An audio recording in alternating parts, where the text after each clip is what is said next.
26 तारखेला जी निंदनीय घटना, त्या घटनेचा उल्लेख करायलाही लाज वाटते छत्रपतींचा मावळा म्हणून. अशी एक घटना राहुरीमध्ये घडली, राहुरी शहरामध्ये.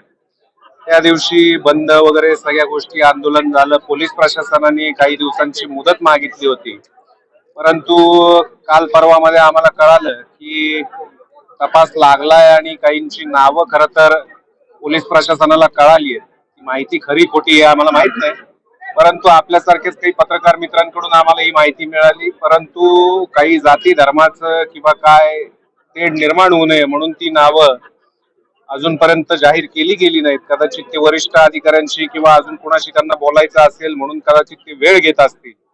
परंतु जर ही घटना घडलेली आहे 26 तारखेची आणि त्या दिवशी काही धर्माच्या बाबतीत धर्मद्वेष निर्माण करण्याचा, दाखवण्याचा प्रयत्न त्या दिवशी केला गेला आणि आजही आमचं म्हणणं आहे की कदाचित ती खरी नावं त्यामुळेच समोर आणली जात नसतील, तर हे योग्य नाहीये. तो कुठल्याही जाती धर्माचा असला तरी तो छत्रपती शिवाजी महाराजांच्या पुतळ्याचा गैरवापर अशा प्रकारे जर कुणी करणार असेल तर ते या समाजाला 18 पगड जाती असू देत, 12 बलुतेदार असू देत, यापैकी कुणालाही ते मान्य होणार नाही. त्यामुळे जो काही तपास लागेल, जी काही खरी नावं आहेत ती आमच्या समोर आणावीत